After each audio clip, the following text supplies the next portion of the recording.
What's the deal, YouTube? It's your boy Next Gen 720, aka the Cookie Face Gangster.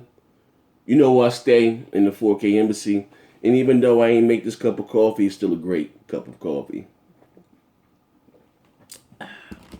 With that being said, before I start today's video, if you haven't checked out the last videos, please do so. Great videos. Xbox Psvr was off the hook. We had a couple guests.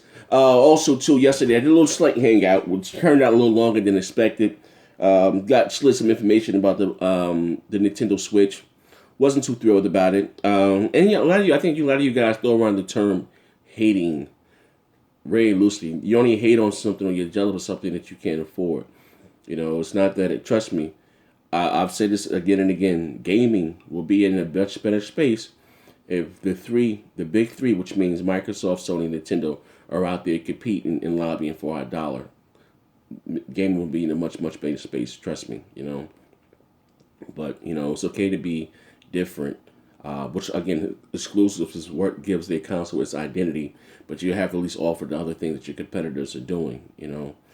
That's when it comes to the problem. When the developers got to go out of their way to shoehorn special software to work on your device. We've seen that happen already with the Wii and the quote-unquote Wii U. So that's why, again, I was a little let down. Even with as far as the voice chat and all that stuff, you know, the Wii U or the Nintendo Switch, what you call it, Pro controller, doesn't have a headphone jack to talk like. It's a lot of stuff, a lot of things, you know what I mean, that is kind of alarming to me, you know what I mean, as far as the Nintendo Switch. Well, it's innovation.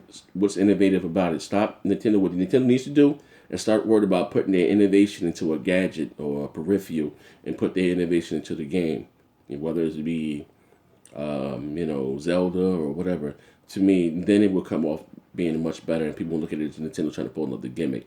If they put their innovation into their games and not into a piece of plastic or peripheral, Nintendo will be in a much better place.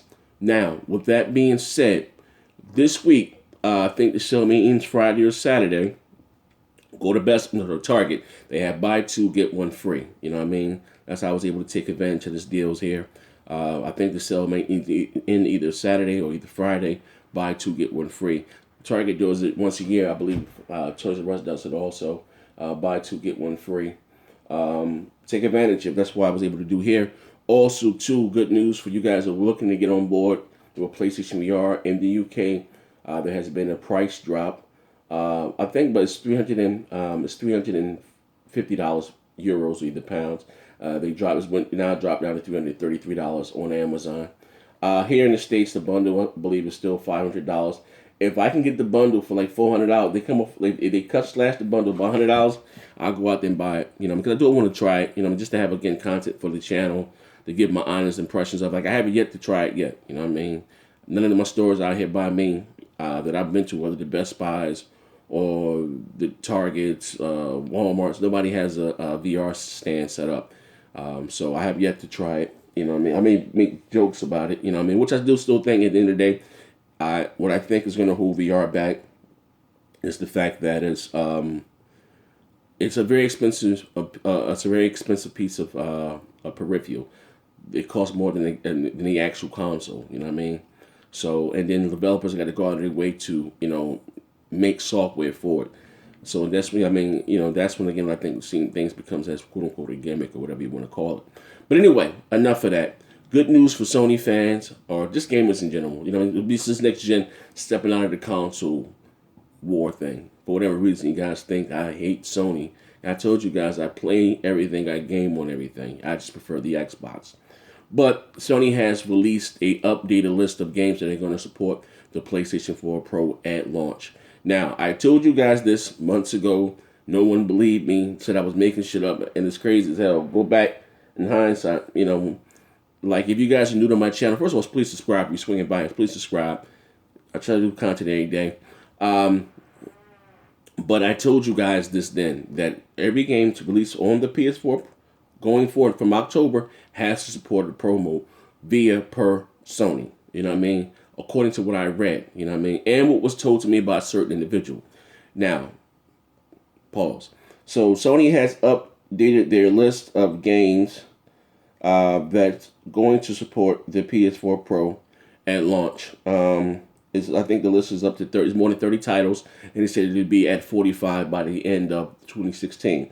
So here's a list of games that will be optimized for the PS4 Pro on launch. More than 30 titles updated and on launch day, and 45 by the end of 2016.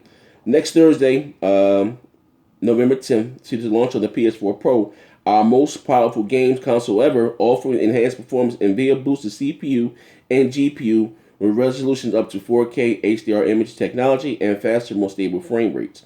It is the ultimate way to enjoy your favorite video games. We know you're eager to find out which titles will be the first to take advantage of the increased power and performance of the PS4 Pro. The following 30 plus titles will be optimized for the new hardware on launch day. Some games have updates to add Pro support, while more recent titles like Call of Duty Infinite Warfare have Pro enhancement built into the base game. We'll keep this list updated should additional titles be confirmed. Battlefield 1, which I have there, Battlezone, Bound, Call of Duty Black Ops 3, if you're a Call of Duty fan, Call of Duty Infinite Warfare, Call of Duty Modern Warfare Remastered, Deuces X Mankind Divided, Dishonored 2, which I'm interested in, Drive Club VR, EA Sports FIFA 17, Firewatch, Hell Drivers, Hitman. The Hitman is a game that I bought and I forgot I owned.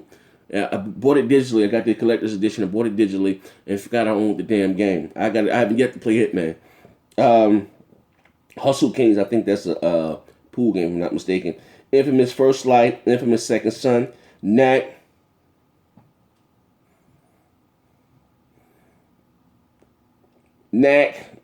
Mafia 3, good game. Mantis Burning Racing, Middle Earth Shadow Immortal, which I have, good game. NBA 2K17, favorite game. Neo Chrome, Paragon, PlayStation VR World, Ratchet and Clank, which I have. Res Infinite, Riggs, Combat League Rise of Tomb Raider, which I have there. Robinson The Journey, Smite, Superstar Dust Ultra, Elder Scroll Online, the Elder Scrolls Skyrim Special Edition. I don't really care for Elder Scrolls or Skyrim. The Last of Us Remastered. Jeez, let it die already. The Last of Us Left Behind, PlayStation VR, Thumper, Titanfall 2. Everyone says this is a great game. Uncharted 4, Thief's End, Until Dawn, Rush of Blood, Viking Squad, Wheels of Area, World of Tanks, XCOM 2. So in addition to the titles listed above, more than 45 games will be optimized for the PS4 Pro by the end of the year, including Watch Dogs 2, Killing Floor 2, The Last Guardian, and Final Fantasy 17 or 15, whatever the hell it is. With the likes of Neo, Resident Evil 7, Biohazard, and For Honor to follow early 2017. Further to that, all first-party software launched in 2017 and beyond, including Gravity Rush 2, Horizon Zero Dawn, Days Gone, Gran Turismo Sport, will enjoy the benefits of the world's most powerful console. We'll be detailing select PS4 enhancements right here, said on PlayStation blog. But listen, I want to get this. I think Sony, let me say this. I think they're kind of making a mistake by going out with this world's most powerful console because they're setting themselves up for the okie doke. Because they're the world's most powerful console right now as we speak. But that's only for the next 10 months or so. Then Scorpio will be here. I don't know. Maybe because it's a marketing team, but you know how it is on YouTube. Or how it is in this quote unquote gaming community. I think I know Sony should move away from the power talk and just talk about the games because they can't win that war anymore. What Sony has been, touting have the best power or 1080p. You say 1080p, 60 frames a second, all that stuff. They need to right now stop talking about resolution. You know what I mean, or whatever the case, and just talk about the game, how good the games look, or how good the games are. You know what I mean? Because if they're going to continue to go down this road of talking about power, and resolution, 4K, which is upscaled or whatever, even with a game like Tomb Raider, which is again going to support PlayStation 4 Pro mode, you have a few options. You can run it in the 4K checkerboard at 30 frames. They have a 1080p 60 mode, 1080p 60 frames a second. Which is not really true because the game is 1080p about 42 frames a second. It's still not a locked 60 frames a second. And they have a 1080p mode with all the bells and whistles turned up, with all the AAA, AA, and all that stuff turned up. I'm very interested to see how the games look in person. Because I know, again, YouTube and these videos doesn't do it any justice. Like I am excited for the PS4 Pro. I'm like I said, for this hardware, period. New hardware always makes me excited. I'm a gamer, you know what I mean? Even though I do prefer the Xbox, but I am a gamer. And I'm gonna ask you next year I'm going for, are you gonna buy all your games on the PS4 Pro? No, because I'm more invested in the Xbox ecosystem. As far as my friends are there, I may double dip on some games like I've always done this generation. Like NBA 2K, I always buy on both platforms.